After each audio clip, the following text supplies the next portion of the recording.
सरन्यायाधीश संजीव खन्ना निवृत्त झाल्यानंतर पुढील सरन्यायाधीश कोण होणार त्याचं नाव निश्चित झालेलं आहे। सर्वोच्च न्यायालयातील ज्येष्ठ न्यायमूर्ती भूषण गवई हे 52वे सरन्यायाधीश होणार आहेत।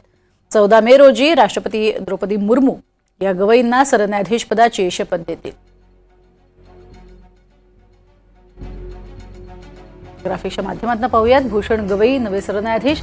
24 नोव्हेंबर 1960 मध्ये अमरावतीमध्ये त्यांचा जन्म झालाय।